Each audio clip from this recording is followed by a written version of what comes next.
أعوذ بالله من الشيطان الرجيم بسم الله الرحمن الرحيم فإذا قضيتم مناسككم فاذكروا الله كذكركم آباءكم أو أشد ذكرا. دي آياتونو کې د حج تفصیل لا روانو آیاتونو تیر شو. بیا ابدو چې موږ اخرنی آیات ویلی ثم أفیضوا من حيث أفاض الناس واستغفروا الله إن الله غفور رحیم. دا آیات موږ ویلو دې تفسیر پاتې شوی. ثم أفیضوا دا د قریش د عرب په باره کې نازل شوی چې د عربو چې کوم قریشو هغو به وقوف عرفه نه کول، یعنې د عرفات میدان ته به نه تلل او په منځ کې چې دی د مزدلفه کې به یې قیام کوو. دا په منځ کې راځي د حدود حرم کې دننه او عرفات بهر دی. دا به د یو خاص بنیاد باندې کوو. دي به وي چې مونږ د بیت الله شریف ګاونډیان یو او مونږ چې دی د دې محافظین یو، لهذا دي به ځان په دې خبره تکبر کوو، ځان به د خلکو نه چې دی جدا ګڼو او دا به تکبرا دا چل کوو. نو الله پاک ورته وایي چې دا تکبر دغه د اشاره ده چې تاسو هم عرفات ته ځئ. الله دې خبرې ته پکې اشاره وشوه چې د حج مقصود یو دا هم دی چې په انسانانو کې برابري، ټول څه دي برابر دي. ځکه چې هلته امیر وي که غریب وي که هر څه ټول به دغه یو هیئت باندې ټول دغه احرامونه اغوستي او هغه هم داسې د عاجزۍ سر چې دی هغه خالي او سر نشي پټولی، یو لاس چې دی هغه یې ویښ کوي په بعضو کیفیاتو کې. نو داسې د عاجزۍ په دې کې درس دا دی چې انسانان ټول برابر دي. بل دا په دې کې د معاشرتي یو حصول هم یو قاعده پکې معلومه شوه چې په معاشره کې به څنګه زندګي تېروي. نو په معاشره کې وروره غریب مالدار ټول برابر، د ځانه به څوک چې دی نه کمزوری ګڼي نه به د ځان څه دغه ګڼي، ټول برابر. ځکه چې د انسان په ذات د انسان د ذات د وجې انسان برابر دی، یعنې په انسانیت کې ټول انسانان برابر دي. او که انسان چې دی هغه فضیلت ته رسي دا په تقوا رسي. لکه په د حجة الوداع په موقع باندې نبي علیه السلام د دې وضاحت کړی، اوږده تفصیلي خطبې ورکړې وه. په هغې کې یو دا هم چې یو عربي لره په عجمي باندې څه فضیلت نشته، دغه رنګې سپین لره په تور تفصیلي خبره یې کړې وه چې بالکل فضیلت مدار چې دی په تقوا دی. که په انسان تقوادار و د دې فضیلت والا دی، دی عزتدار دی او دی هر څه دی. باقي پاتې شول دا نور شیزونه لکه مالداري یا هسې ښه نسب وغیره، دا عوارضات دا انسان په اختیار کې دي. دا خو انسان داسې عوارض کېږي لکه که انسان کله مالدار وي کله غریب وي، باید سړی ډېر کوشش کوي، د سره پیسې نه وي باید سړی کوشش نه کوي دی مالدار وي. نو دا د انسان په هغې صفاتو کې نه دي داخل، د کومې چې انسان فضیلت حاصلېږي. انسان د فضیلت حاصلېږي په هغه روحاني صفاتو باطني صفاتو باندې. شاعر وایي که نه، وایي ظاهر کې بڑائی کوئی معنا نہیں رکھتا در اصل بڑا وہ ہے جو اندر سے بڑا ہو. اصل انسان هغه انسان فضیلت والا دی او لوی دی چې د هغه روحانیت د هغه دننه کیفیت د الله پاک سره تعلق تقوا دا قوي. نو په دې کې دغې ته اشاره وه ثم افیضوا من حیث افاض الناس. دې چې منع کول دي به دا تکبرا مزدلفې ته تلل او عرفات ته به نه تلل، ځان به یې د خلکو نه په دې کې ځان فضیلت پڼه ګڼو او تکبر به یې په دغې کوو. الله پاک یې دغې منع په دغې آیات کې وکړه. مخې ته الله پاک فرمایي فاذا قضیتم مناسککم، چې تاسو کله ادا کوئ خپل د حج احکام، یعنې د حج احکام چې تاسو ادا کوئ چې په هغې کې چې دی وقوف عرفه وه، وقوف مزدلفه وه، طواف و،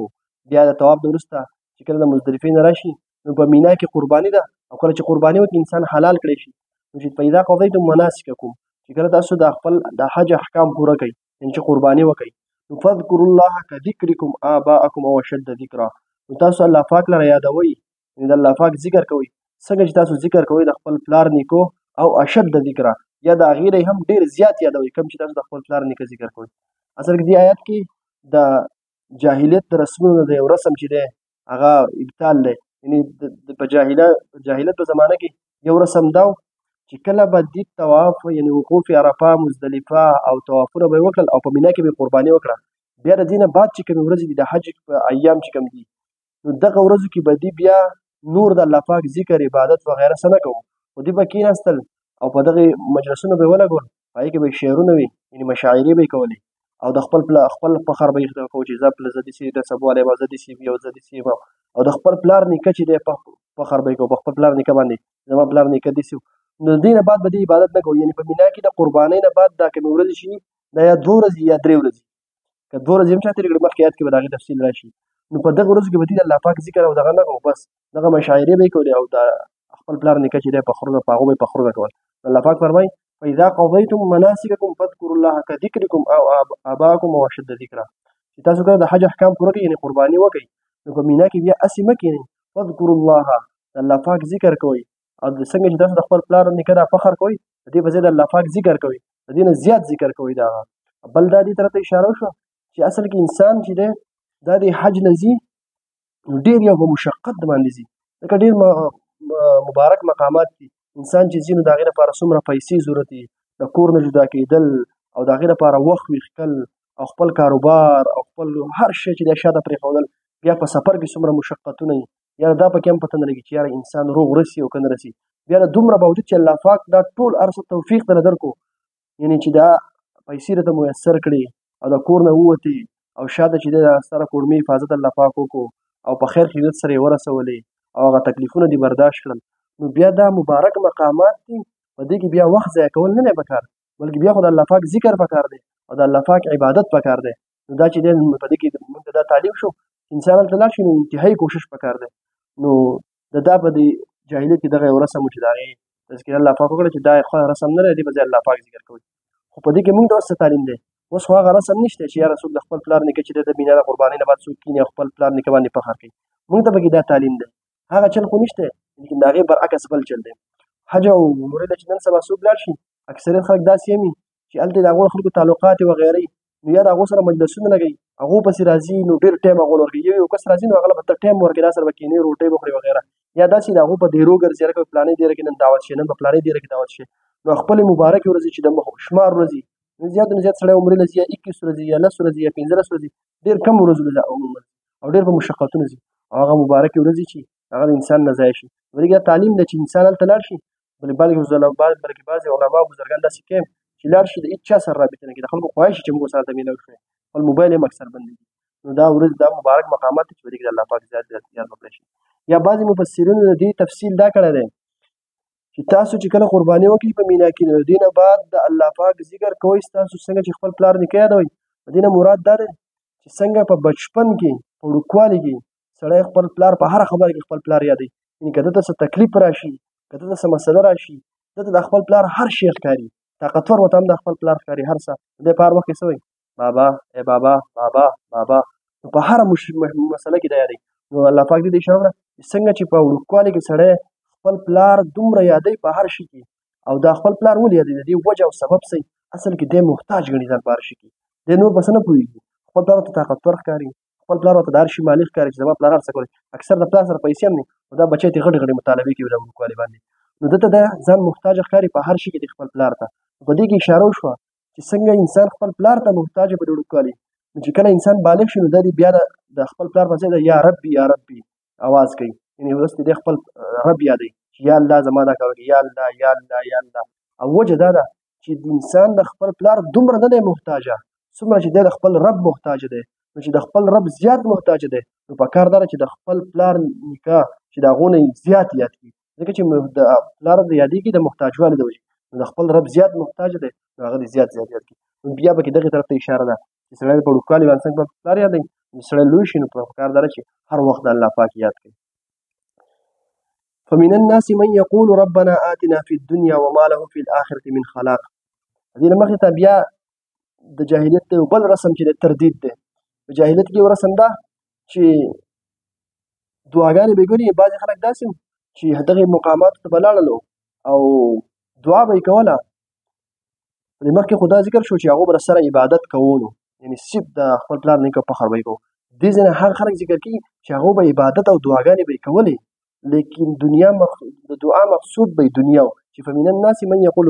بعضې د خلکو داسې دي یقول چې وایي ربنا آتنا فی الدنیا وما له فی الآخرة من خلاق، چې الله موږ له صرف د دنیا کې راکړي او په آخرت کې دې لپاره هېڅ څه نشته. یعنې بعضې خلک داسې دي چې حج او عمرې او دغې مبارک ځایونو ته ځي لیکن مقصود یې صرف دنیا یي، یعنې وایي هم دا اکثر، او بعضې داسې هم وي چې د بزرګانو نه وظیفې والي چې دې ته نه ځي او خاص نوافل یاره 2 رکعته نفل کوه او د دنیا دا حاجت پرې پوره شي، یعنې هسې شوبازي کوي هلته لاړ شي او بیا هلته صرف د دنیا سوال کوي چې الله پاکه صرف په دنیا کې راکړي. او بیا دلته الله پاک ذکر کو چې ربنا آتنا فی الدنیا، په دې مخکې آیت کې به راشي په دې بل مؤمنین په باره کې چې هلته حسنتن ذکر کړی دي، دلته حسنتن هم الله پاک نه ذکر کړی، دوی بس په دنیا کې راکړي، دا نه وایي چې د خیر زموږ لپاره، یا په حلاله طریقه دي یا په حرامه طریقه دي. بس خو چې زمونږ ته مال مونږ له دومره راکړی شي چې مونږ پکې خپل عیش او عیاشي او خپل چې دی هغه مزي او هغه که د دین موافق وي او که په صحیح طریقه او که په غلط طریقه وي، خو صرف مونږ له دنیا راکړي. نو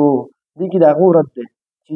دغې مقاماتو سړی لاړ شي، مبارک مقامات، نو صرف دنیا غوښتل نه دي پکار. نو بعضې خلک څه دي، من یقول ربنا اتنا فی الدنیا، چې مونږ صرف په دنیا کې راکړي، او ما له فی الاخرة من خلاق، او په آخرت کې د دې لپاره څه هېڅ حصه نه وي. ما تاسو ته ویلي وو که نه چې اعمال دا د دوو دریو بنیادو د دوو دریو وجوهاتو په بنیاد باندې کېږي. یا خو انسان اعمال کوي، که مونځ دی او که هر څه عمل یا ذکر وغیره، یا دی کوي د خپل حاجت یا مشقت یا تکلیف پرې راغلی یا پې څه حاجت دی د الله پاک باندې، نو دی د هغې د وجې اعمال کوي، عبادت ته نښتی، ذکر ته نښتی وغیره. دویم قسم انسان اعمال کوي هغه د ماحول د وجې کوي، لکه روژه ده بس په دې ماحول کې دننه کوي. دریم قسم انسان اعمال کوي د ایمان د وجې کوي. نو پکار د اولني دوه قسمه چې دا عارضي وره اوس انسان دنیا غواړي او خپل یو حاجت چې کله حاجت پوره شي هغه عمل پرېږدي، بس د ده خو دغې پورې کار و. دویم دا د ماحول د وجې کوي. روژه ده په هر انسان چې دی دا روژه نیولې او هر یو ماحول کله چې روژه لاړ شي هغه عمل ختم شي. دریم د ایمان د وجې چې دی عمل کېږي. نو د ایمان د وجې عمل چې هغه همیشه هغه انسان همیشه کوي، ځکه چې په هغې کې د کوم پورې ایمان نو هغه عمل کوي. نو دې کې هم دغې د تردید دی چې دې صرف په دنیا غوښته چې بس په دنیا کې راکړي، او ما له فی الاخرة من خلاق، او د دې لپاره په آخرت کې هېڅ څه نشته. دویم آیت کې بیا الله پاک ومنهم من یقولو د هغې کسانو ذکر کوي چې دغې مبارک مقاماتو یعنې حج عمرې ته لاړ شي او هغو څه سوال کوي. ومنهم من یقول ربنا آتنا فی الدنیا حسنة وفي الآخرة حسنة. بعضې خلک د دې نه دا دی چې دوی غواړي چې یا الله پاکه مونږ له راکړي په دنیا کې هم څه نیکي بلایي، یعنې مونږ له په دنیا کې هم خیر راکړي، یعنې زموږ د دنیا حاجات هم پوره کړي، وفي الآخرة حسنة، او زموږ د آخرت حاجات او په آخرت کې هم مونږ له نیکي او خیر راکړي.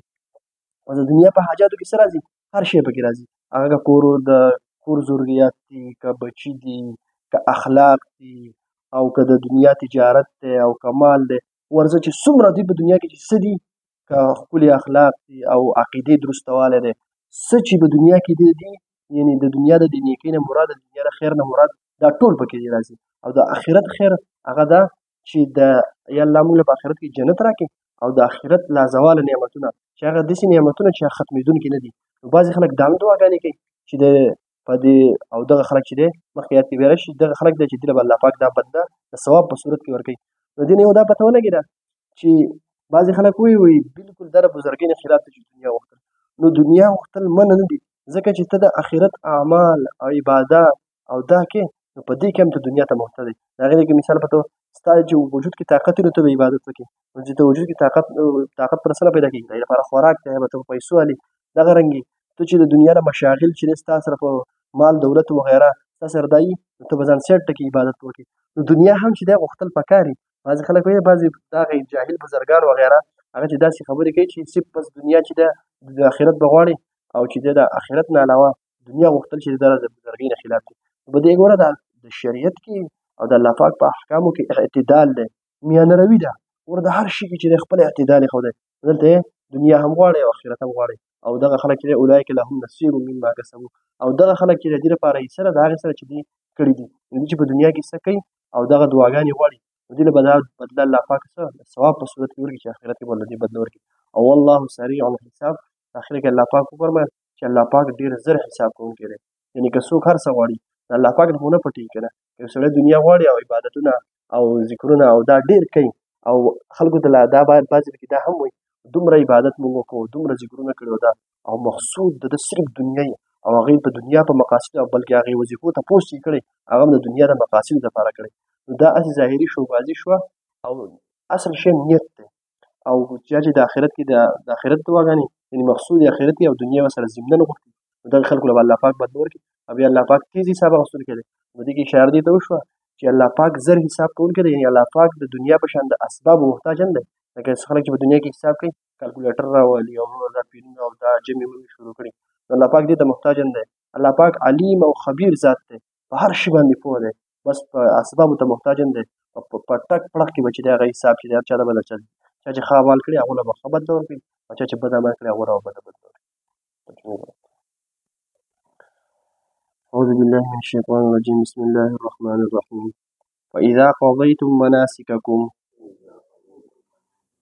پس کله چې تاسو پوره کوئ خپل د حج احکام، فاذكروا الله نو یاد کړئ الله لره كذکرکم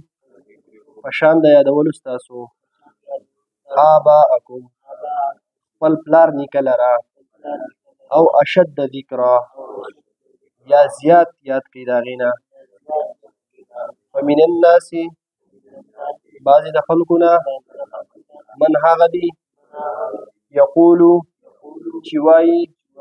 ربنا ای رب زمونږه آتنا فی الدنیا راکړې مونږ ته په دنیا کې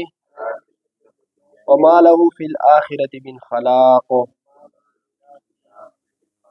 او نشته د ده لپاره په آخرت کې څه حصه ومنهم من یقول او بعضې داسې دي چې وایي ربنا ای رب زمونږه آتنا فی الدنیا راکړې مونږ ته په دنیا کې حسنتن نیکی وفي الآخرة او په آخرت کې حسنتن نیکی وقنا عذاب النار او بچ کې مونږ د عذاب د اور نه اولئک دا خلک دی لهم د دوی دپاره نصیب حصه ده مما د هغې څه نه کسبو چې دي کړي دي والله سریع الحساب الله پاک زر حساب اخیستونکی دی